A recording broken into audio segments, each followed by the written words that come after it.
નમસ્કાર મંતવ્ય ન્યૂઝમાં આપનું સ્વાગત છે। મેટ્રો 10 સાથે હું છું હિના। સમાચારની શરૂઆત કરીશું। ભારતનો વિજય થયો છે। ચેમ્પિયન ટ્રોફી 2025માં ભારતનો વિજય થયો છે। ભારત ચેમ્પિયન્સ ટ્રોફીની ફાઇનલમાં સેમીફાઇનલમાં ભારતે ઓસ્ટ્રેલિયાને હરાવ્યું।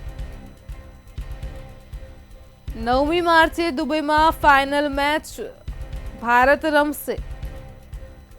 કિંગ કોહલીના 84 રન તો અય્યરે બનાવ્યા 45 રન। સમીએ 3 તો જાડેજા અને ચક્રવર્તીએ 2 વિકેટ ઝડપી છે। ભારત ચેમ્પિયન્સ ટ્રોફીની ફાઇનલમાં આવી ગયું છે। સેમીફાઇનલમાં ભારતે ઓસ્ટ્રેલિયાને હરાવ્યું છે। તો 9મી માર્ચે દુબઈમાં ફાઇનલ મેચ ભારત રમશે। કિંગ કોહલીએ 84 રન બનાવ્યા તો અય્યરે 45 રન બનાવ્યા છે। આ સાથે જ સમીએ 3 તો જાડેજા અને ચક્રવર્તીએ પણ 2 વિકેટ ઝડપી છે। તો ટીમ ઇન્ડિયાનું ઓલ ઓવર પ્રદર્શન ખૂબ જ સારું રહ્યું છે। બેટ્સમેન અને બોલરનું પ્રદર્શન પણ ખૂબ જ સારું રહ્યું છે। સેમીફાઇનલમાં ભારતે ઓસ્ટ્રેલિયાને હરાવ્યું છે। 9મી માર્ચે દુબઈમાં ફાઇનલ મેચ ભારત રમશે। તો ટીમ ઇન્ડિયાનું આજે શાનદાર પ્રદર્શન જોવા મળ્યું। કિંગ કોહલીએ 84 રન તો અય્યરે 45 રન બનાવ્યા છે। સમીએ 3 વિકેટ લીધી છે તો સાથે જ જાડેજાએ પણ વિકેટ ઝડપી છે। અમદાવાદની હારનો બદલો ભારતે દુબઈમાં લીધો છે। ટીમ ઇન્ડિયા ચેમ્પિયન્સ ટ્રોફીમાં સતત ત્રીજી વાર ફાઇનલમાં પહોંચી ગયું છે। ઓસ્ટ્રેલિયાને 4 વિકેટથી હરાવ્યું છે। તો ચેમ્પિયન્સ ટ્રોફીની સેમીફાઇનલમાં ટીમ ઇન્ડિયા ઓસ્ટ્રેલિયાને 4 વિકેટથી હરાવી ફાઇનલમાં જગ્યા બનાવી લીધી છે। સેમીફાઇનલમાં chase master Virat Kohli player of the match બન્યો છે। તેણે 84 રનની ખૂબ જ મહત્વપૂર્ણ ઇનિંગ રમી છે।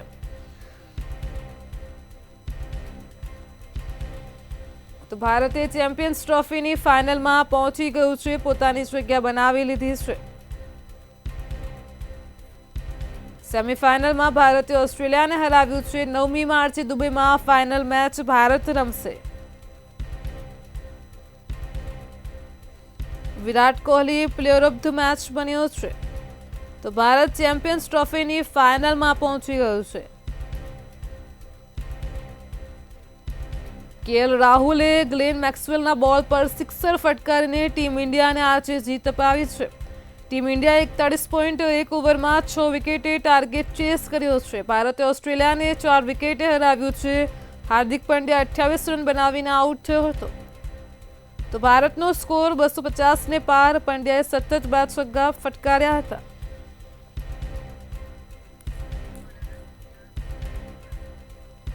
આજ મુદ્દે આપણી સાથે સંવાદદાતા કિંચલ ફોનલાઈન પર જોડાઈ ગયા છે। જી કિંચલ, અમદાવાદની હારનો બદલો ભારતે દુબઈમાં લીધો છે। ટીમ ઇન્ડિયા ચેમ્પિયન્સ ટ્રોફીમાં સતત ત્રીજી વાર ફાઇનલમાં પહોંચી છે, શું કહેશો? જે ચોક્કસથી જે આજની સેમીફાઇનલ મેચ હતી તે ખૂબ જ રોમાંચક રહી હતી અને આખો દેશ, ભારત દેશ જે નવેમ્બર મહિનામાં જે અમદાવાદમાં હાર મળી હતી તેનો બદલો લે તેવી આશા સાથે આજે જ્યારથી મેચ શરૂ થઈ ત્યારથી તમામ દર્શકોની એક જ આશા હતી અને તે આશા ઉપર ટીમ ઇન્ડિયા છે તે ખરું ઉતર્યું છે। કારણ કે વિરાટ કોહલીની જે ખતરનાક જે બેટિંગ હતી, 84 રન તેણે કર્યા હતા અને 84 રન બાદ જે કેએલ રાહુલની બાદ જે હાર્દિક પંડ્યા જ્યારે પીચ ઉપર ઉતર્યો ત્યારે તેણે જે 2 સિક્સ વારાફરથી એક બાદ એક જે બંને છક્કા માર્યા, ત્યારબાદ આખું જે મેચમાં જે પરિવર્તન આવ્યું હતું, એકાએક જે ટીમ ઇન્ડિયાનું આખું તમામ જે દર્શકો છે તે શાંત બેઠા હતા। દુબઈનું આખું સ્ટેડિયમ શાંત થઈ ગયું હતું। તે સ્ટેડિયમમાં એકાએક જ જે તમામ દર્શકો છે તે ખુશ જોવા મળ્યા હતા અને ત્યારબાદ જ્યારે હાર્દિક પંડ્યા આઉટ થયો અને ત્યારબાદ જે કેએલ રાહુલે જે છેલ્લી જે સિક્સ મારી છે અને જે સિક્સથી જે મેચ જીત્યું છે ત્યારે હારનો બદલો કે જે 19 નવેમ્બરે જે બીસીસીઆઈની જે ફાઇનલ મેચ હતી, જે ફાઇનલ વર્લ્ડ કપ ફાઇનલ હતો અને ફાઇનલમાં જે ઇન્ડિયા ઓસ્ટ્રેલિયા સામે હાર્યું હતું તે હારનો બદલો આજે માર્ચ મહિનામાં લેવાયો છે. એટલે કે અત્યાર સુધી જે ટીમ ઇન્ડિયાના પ્લેયરો ઓસ્ટ્રેલિયા સામે આ હારનો બદલો લેવા માટે તૈયારી કરી રહ્યા હતા, ત્યારે આજે આમને સામેની જે ટક્કર થઈ હતી પાકિસ્તાન બાદ જ્યારે ઓસ્ટ્રેલિયા સામેની મેચ હોય છે તે ખૂબ જ રોમાંચક રહેતી હોય છે. ત્યારે આ રોમાંચક મેચમાં ટીમ ઇન્ડિયાએ જીત મેળવીને ફાઇનલમાં એન્ટ્રી કરી છે. કિંજલ, સમગ્ર માહિતી બદલ આપનો આભાર. ઓસ્ટ્રેલિયાને ધૂળ ચટાડીને ભારત ફાઇનલમાં પહોંચ્યું છે. સેમીફાઇનલમાં ભારતે ઓસ્ટ્રેલિયાને હરાવ્યું છે. સમગ્ર દેશમાં જશ્નનો માહોલ છે. 9મી માર્ચ દુબઈમાં ફાઇનલ મેચ ભારત રમશે.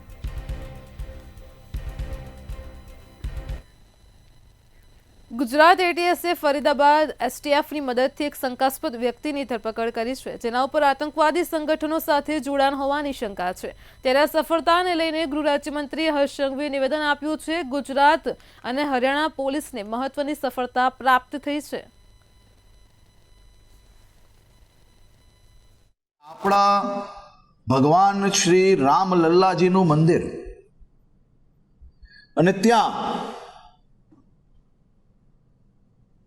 હેમકેમ પ્રકારે કોઈ બી પ્રકારે ત્યાં એટેક કરવાની જે મનસૂફા હતું તેને નાકામ કરવામાં ગુજરાત પોલીસ અને હરિયાણા પોલીસને એક ખૂબ મોટી સફળતા પ્રાપ્ત થઈ છે. સ્વામિનારાયણ સંપ્રદાયના જ્ઞાન પ્રકાશ સ્વામીના નિવેદનનો મામલો સામે આવ્યો છે. જામનગરમાં અખિલ ગુજરાત લોહાણા સમાજના પ્રમુખ જીતુલાલનું નિવેદન સામે આવ્યું છે. તેમણે જણાવ્યું છે કે સ્વામિનારાયણ સંપ્રદાયના જ્ઞાન પ્રકાશ સ્વામી આ મામલે માફી માંગશે. સમગ્ર મામલે સ્વામિનારાયણ વળતાર ટેમ્પલ બોર્ડ પણ ખુલાસો આપશે. સમગ્ર જલારામ ભક્તોનો અને રઘુવંશોના વિરોધને ધ્યાને લઈ અને અમે બે વાત મૂકેલી. એ વડતાલ સ્વામિનારાયણ સંપ્રદાયના જ્ઞાન પ્રકાશ સ્વામી સાથે પણ અમારા પ્રતિનિધિ યોગેશભાઈ ઉનટગઢની વાત થયેલી છે. એ વીરપુર મુકામે આવી અને માફી પણ માગશે અને વડતાલ સ્વામિનારાયણ સંપ્રદાય ટેમ્પલ બોર્ડના જે વડા છે એ પણ એ ખુલાસો કરશે કે ભાઈ આવી સ્વામિનારાયણ સંપ્રદાયમાં આવી કોઈ વાત ક્યાંય છે નહીં. રાજકોટમાં અમરોલીના સ્વામિનારાયણ સંપ્રદાયના જ્ઞાન પ્રકાશ સ્વામીએ કરેલા જલારામ બાપુના નિવેદનથી વીરપુરની જનતામાં રોષની લાગણી ફેલાઈ છે. રાજકોટ વીરપુર જલારામ વિવાદ મામલો ઠાળે પડ્યો હોય તેવું સામે આવ્યું છે. વડતાલ સ્વામિનારાયણ સંપ્રદાયના દેવ સ્વરૂપ સ્વામી અને લોહાણા સમાજ વચ્ચે સમજૂતી થઈ છે. આ બાબતે વડતાલ ટેમ્પલ બોર્ડ દ્વારા લેખિતમાં અને વિડીયો મારફતે માફી માંગવામાં આવશે. ટેમ્પલ બોર્ડના ચેરમેન જ્ઞાન સ્વરૂપ સ્વામીએ પોતાના વિડીયો રેકોર્ડિંગમાં અને આજે અમને કહ્યું, અને જે જ્ઞાન સ્વરૂપ સ્વામી આ વફાત કર્યો છે એ સ્વામી અનુકૂળતા મુજબ, એટલે કે આ મંદિરની અનુકૂળતા અને સમાજની અનુકૂળતા મુજબ આપણે જ્યારે કહેશું ત્યારે વીરપુર મંદિરે આવી બાપાના દર્શન કરી અને પરિવારની માફી માગશે. જો એ હૃદયથી માફી માંગે છે તો બીજા કોઈ વિવાદમાં જે છે એ પડવું નથી ને માફી માંગવી છે. આ સંસ્કાર જે છે એ આવનારા દિવસોની અંદર વ્યાસપીઠ ઉપર બેઠા કોઈ પણ વ્યક્તિની અંદર પણ આવે કે જે વિશ્વ વંદનીય સંત હોય એની ઉપર ક્યારેય પણ આવું લાંછન ન થાય. અને એ સંસ્કાર જે અમારી અંદર છે એ પરિવારને સાથ નમન કે જેને આવું નિવેદન આપ્યું કે આટલું થયા પછી પણ કે આપણે વિવાદમાં, કારણ કે બાપાને નહોતું ગમતું, વિવાદ ન થાય એની પણ આપણે સૌ કોઈ જવાબદારી નૈતિક લેવી જોઈએ તેવી આપના માધ્યમથી હું અપીલ કરું છું. અને જે રીતે અહીંયા વડતાલ સ્વામિનારાયણ મંદિર જેતપુર શાખાના ટ્રસ્ટીઓએ અમને બાંહેધરી આપી અને વડતાલ સ્વામિનારાયણ સંપ્રદાયના દેવ સ્વામી જે ચેરમેન છે વડતાલ સ્વામીના, એમને વિડીયો આપેલ છે જે મીડિયામાં અમે હમણાં રજૂ કરીએ છીએ. એટલે આ વિવાદ અહીં પૂર્ણ કરી છે. રાજકોટમાં સૌરાષ્ટ્ર યુનિવર્સિટી પદવીદાન સમારોહમાં સ્ટેજ પર મેયરને સ્થાન ન મળવાનો મામલો સામે આવ્યો છે. આ મામલે મેયર નૈનાબેન પેઢડિયાનું નિવેદન સામે આવ્યું છે. તેમણે જણાવ્યું છે કે સ્ટેજ પર બેઠક વ્યવસ્થા ન હોવાથી હું ત્યાંથી નીકળી ગઈ હતી. મને એક સપ્તાહ પહેલા આમંત્રણ મળ્યું હતું. હું પહોંચી ત્યારે મારા માટેની કોઈ બેઠક વ્યવસ્થા ન હતી.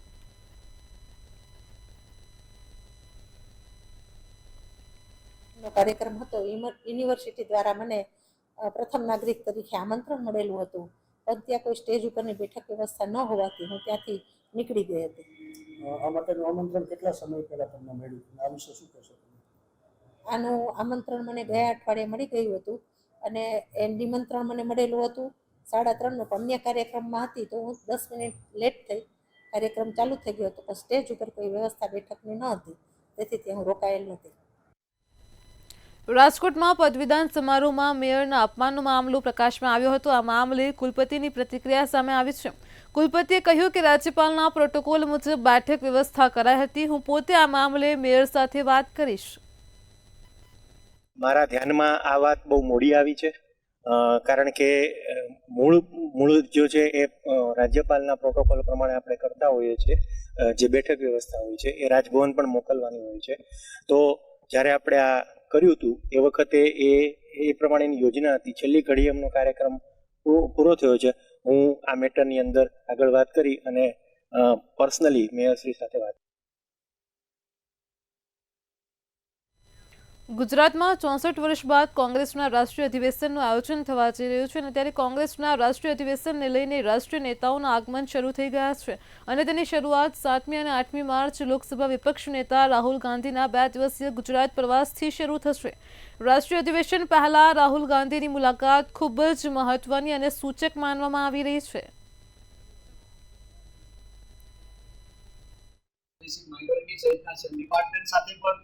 અલગથી વાતચીત કરવાના છે અને આ 2 દિવસના કાર્યક્રમમાં કોંગ્રેસના નાનામાં નાના કાર્યક્રમને મળવા માટેનું પણ એક અલગથી બેઠક પણ રાહુલજી કરવાના છે. આમ સમગ્ર પ્રક્રિયાની અંદર ગાંધી સરદારના ગુજરાતથી ફરી જે ઐતિહાસિક આંદોલનની અંદર ગુજરાતનું મહત્વ હતું કે કોંગ્રેસ છે ગુજરાતમાં પહેલા જે રીતે મજબૂત હતી એ વધુ મજબૂત થાય તેના ભાગરૂપે રાહુલજી ગુજરાતની મુલાકાત આવી અમારી માટે ગૌરવ. અમદાવાદના વિરમગામમાં છેતરપિંડીનો મામલો સામે આવ્યો હતો અને ત્યારે જતીનના મોબાઈલ ઉપર Dream11 રોકાણ કરવાની લોભામણી જાહેરાત પણ આપવામાં આવી હતી. જતીનને QR કોડ તથા અલગ એકાઉન્ટ નંબર મોકલી આરોપીએ ₹17,45,983 ટ્રાન્સફર કરાવ્યા હતા. ત્યારે છેતરપિંડી કરેલ હોય તેવું જણાઈ આવતા જતીને વિરમગામ ટાઉન પોલીસ સ્ટેશન ખાતે ફરિયાદ નોંધાવી છે. આરોપીને હરિયાણા રાજ્યના નૂહ જિલ્લાના મેવાત ગામમાંથી ઝડપી લેવામાં આવ્યો છે. જ્યારે થોડી વખત પછી એમને એક સ્ક્રીનશોટ મોકલ્યો કે તમે તમારી આ જે ટીમ છે આ 3.5 લાખ રૂપિયા જીતી ગઈ છે ઓર એમાંથી લગભગ અમારો 50% જેવું કમિશન છે, તો તમે 50% પહેલી અમારા અકાઉન્ટમાં નાખી દો. આ રીતે કરતાં જો એને ફરીથી વધારે પૈસાનું ખેલાવ્યો. એને છેલ્લો જે એને પાસે એને કીધું કે તમે 25 લાખ જીતી ગયા છો. એને ત્યાં સુધી જે ફરિયાદી જે છે લગભગ 17.5 લાખ રૂપિયા એને ખાતામાં નાખી દીધા હતા. કોંગ્રેસ નેતા સમા મોહમ્મદે ભારતીય ટીમના કેપ્ટન રોહિત શર્મા વિરુદ્ધ કરેલ ટિપ્પણીનો મામલો પ્રકાશમાં આવ્યો. આ મામલે વડોદરાના સાંસદ ડોક્ટર હેમાંગ જોશીએ ક્રિકેટની ભાષામાં જવાબ આપ્યો છે. હેમાંગ જોશીએ જણાવ્યું કે કોંગ્રેસ નેતાનું નિવેદન દેશની સાથે છે કે દેશના વિરુદ્ધમાં છે, તે જ એક મોટો સવાલ છે. વધુમાં જણાવ્યું હતું કે કોંગ્રેસના નેતાને ખબર હોવી જોઈએ કે જે કેપ્ટન સામે આક્ષેપો કર્યા છે તે જ કેપ્ટને આપણને વર્લ્ડ કપ પણ જીતાડ્યો છે. કોંગ્રેસ પાર્ટીને લઈને હંમેશા આપણને કન્ફ્યુઝન રહેતું હોય છે કે કઈ બાજુ હોય છે, દેશના વિરુદ્ધમાં હોય છે કે દેશની સાથે હોય છે. અને બીજું કે તેઓ જે કેપ્ટનને જાડ્યા કહી રહ્યા છે એ જ કેપ્ટને આપણને એક વર્લ્ડ કપ જીતાડ્યો છે, એક વર્લ્ડ કપના ફાઇનલમાં પહોંચાડ્યા છે અને ઘણા એમના અંડરમાં નવા લોકોને ગ્રૂમ કરવામાં પણ એમનો સિંહ ફાળો રહ્યો છે. વાત કરીએ કોંગ્રેસ પાર્ટીના કેપ્ટનની, તો એ કેપ્ટન દ્વારા હંમેશા એક સ્ટેન્ડઅપ કોમેડિયન સિવાય એમના કરિયરમાં કોઈ પણ સક્સેસ મળ્યું નથી. વડોદરામાં વરસાદી પાણીના સંગ્રહ માટે તેમજ ગત વર્ષની પૂરની સ્થિતિ જેવી સ્થિતિનો સામનો કરવા માટે કામગીરી હાથ ધરવામાં આવી રહી છે. પાલિકા દ્વારા આચવા સરોવર અને પ્રતાપપુરા સરોવરને ઊંડા કરવાની તેમજ જળસંચયની કામગીરી પણ હાથ ધરાય છે. શહેરમાં પૂરની સ્થિતિનું પુનઃનિર્માણ ન થાય અને સરોવરોની સંગ્રહ શક્તિ વધે તે હેતુસર આયોજન કરાયું છે. આ કામગીરી માટે સ્વૈચ્છિક સંસ્થાઓ આગળ આવી છે અને તેઓ સ્વખર્ચે વિવિધ તળાવોને ઊંડું કરવાની કામગીરી પોતાની મશીનરી સાથે કરશે.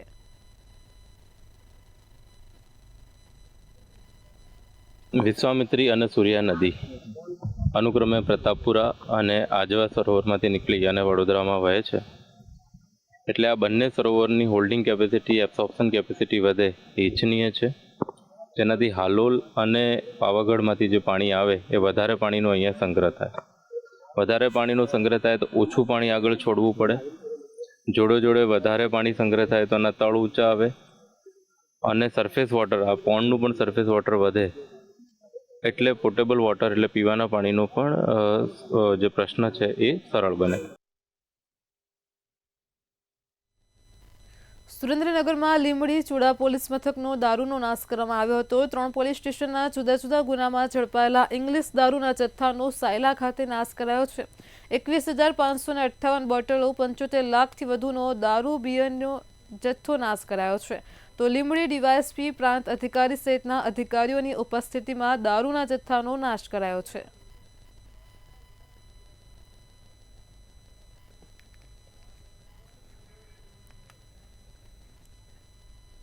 ગાંધીનગરમાં મુખ્યમંત્રી નિવાસ સ્થાને પાર્લામેન્ટરી બોર્ડની બેઠક યોજાઈ હતી. મુખ્યમંત્રી અને પ્રદેશ અધ્યક્ષ CR પાટીલની અધ્યક્ષતામાં બેઠક મળી હતી.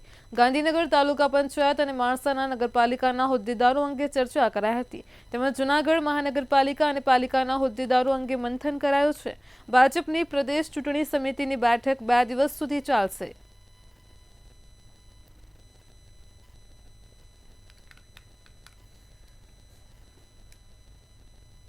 વિધાનસભામાં પ્રશ્નોત્તરી કાળ દરમિયાન ધારાસભ્ય દિનેશસિંહ કુશવાહ દ્વારા અમદાવાદ સિવિલ મેડિસિટી કેમ્પસ ખાતે ચેપી રોગની હોસ્પિટલના નવા બાંધકામ સંદર્ભે પ્રશ્ન પૂછ્યો હતો. આ પ્રશ્નને લઈને આરોગ્ય મંત્રી ઋષિકેશ પટેલે જણાવ્યું કે આ કામગીરી માટે અંદાજિત 588 કરોડની વહીવટી મંજૂરી અપાઈ છે. નવી બનનાર 500 બેડની ચેપી રોગની હોસ્પિટલ તથા 900 બેડની જનરલ હોસ્પિટલમાં 300 બેડ આઈસીયુના અને સ્પેશિયલ રૂમ તથા વીઆઈપી રૂમ મળીને કુલ 2018 બેડવાળી હોસ્પિટલ ઉપલબ્ધ થશે.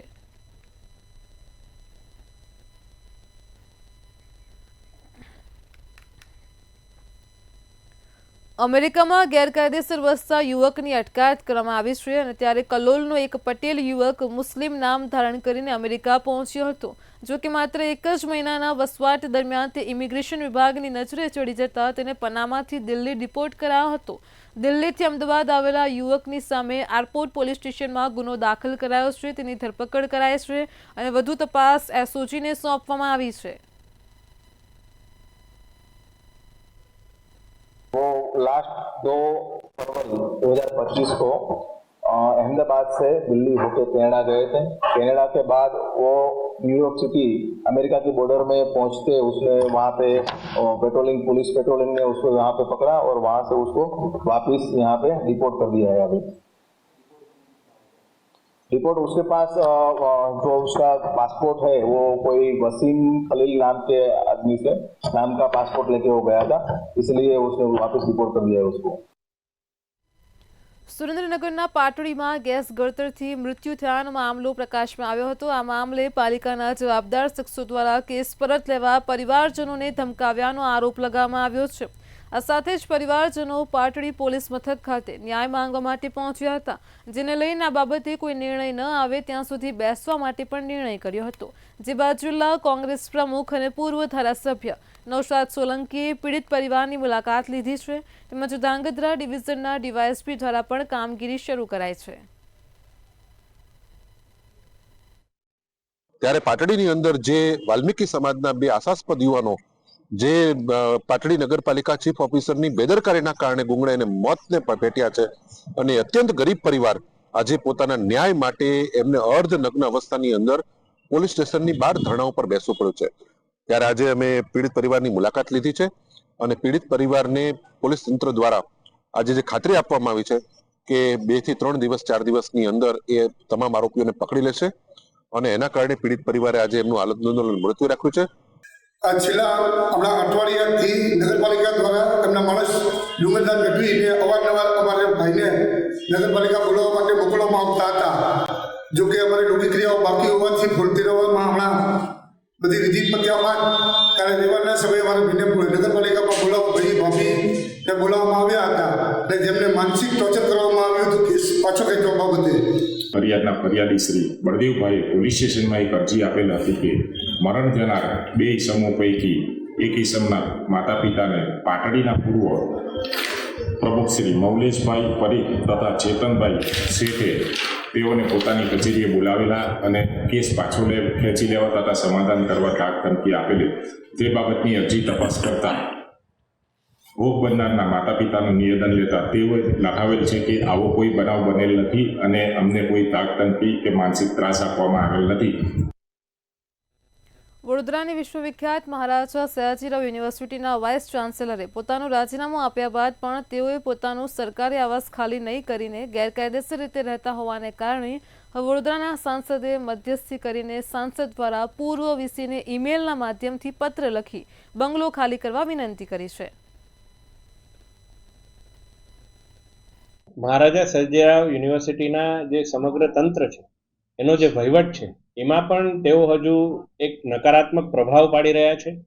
નવા વાઇસ ચાન્સલરની નિમણૂકમાં પણ તેઓ દ્વારા પ્રભાવ પાડવામાં આવશે એવું એમના દ્વારા જ એવી વાતો ઉપજાવવામાં આવી રહી છે. ત્યારે આ વાતમાં સરકારની છબી જ્યારે ખરડાઈ હોય, સરકારની છબી જ્યારે ખરડાતી હોય અને સરકારશ્રી તો એક ગુડવિલમાં એમને જ્યારે આ તક આપી હોય કે આપ નવું વૈકલ્પિક વ્યવસ્થા કરો ત્યાં સુધી અમે આપને ઘર અહીં રહેવા માટે આપીએ છીએ, ત્યારે સરકારનું જો ખરાબ દેખાતું હોય ત્યારે ના છૂટકે મારે એમને ઈમેલ કરવો પડ્યો છે. આણંદમાં વિધા સનસાઇટ ગ્રુપ પર આઈટીના દરોડાનો મામલો પ્રકાશમાં આવ્યો હતો. વિધા ગ્રુપ અને તેની સાથે જોડાયેલ ગ્રુપ પર આઈટી વિભાગે સપાટો બોલાવ્યો હતો. આ દરોડા દરમિયાન 700 કરોડના બેનામી વ્યવહાર મળી આવ્યા છે. ઇન્કમટેક્સ વિભાગનું નાણાકીય વર્ષનું સૌથી મોટું ઓપરેશન છે. આઈટીની રેડમાં 400 કરોડના બિલ વગરના વ્યવહાર મળી આવ્યા હોવાનું સામે આવ્યું છે.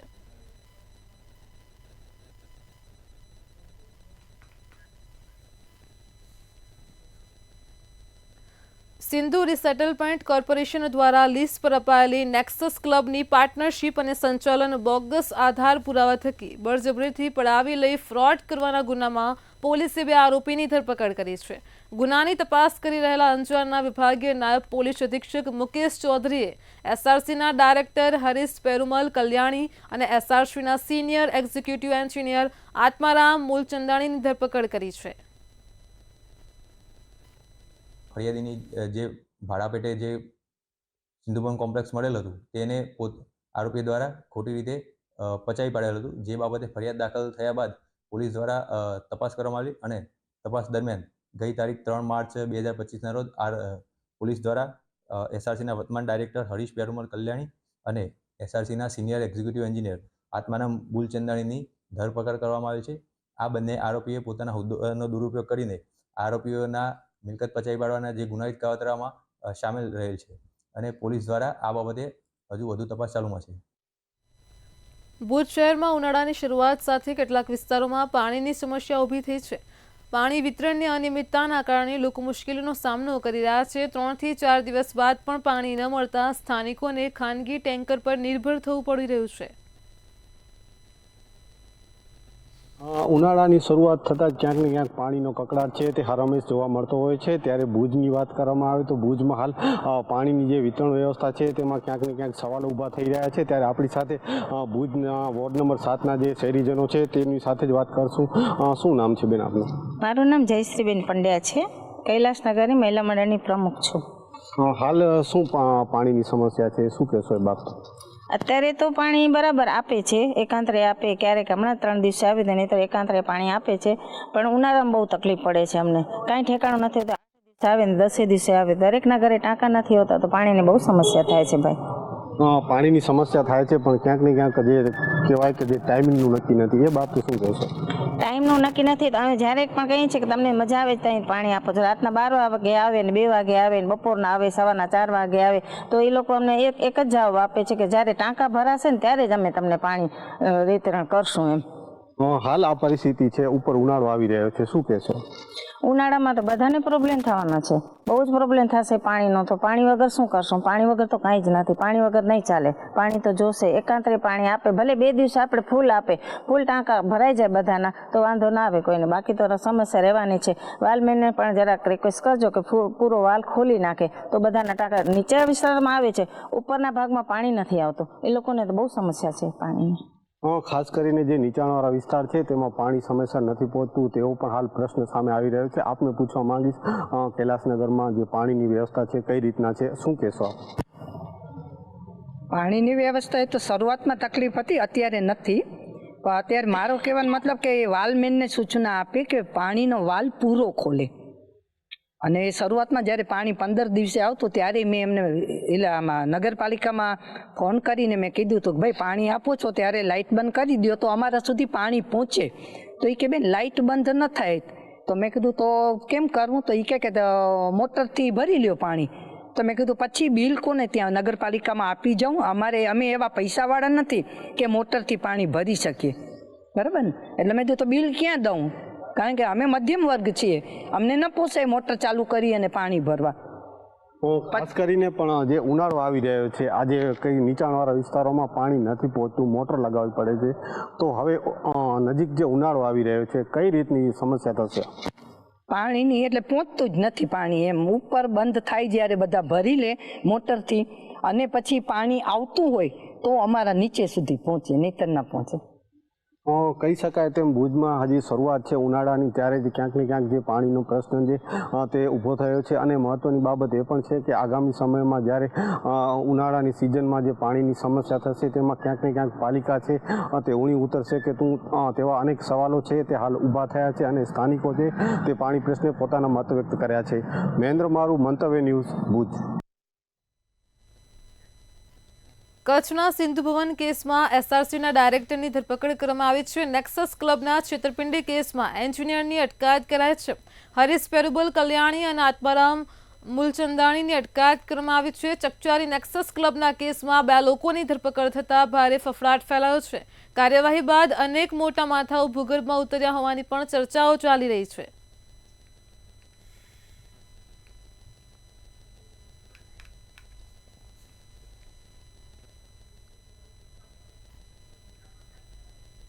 મેટ્રો 10 માં હાલ આટલું જ. પડે પણની અપડેટ મેળવો માત્ર મંતવ્ય ન્યૂઝ પર. નમસ્કાર.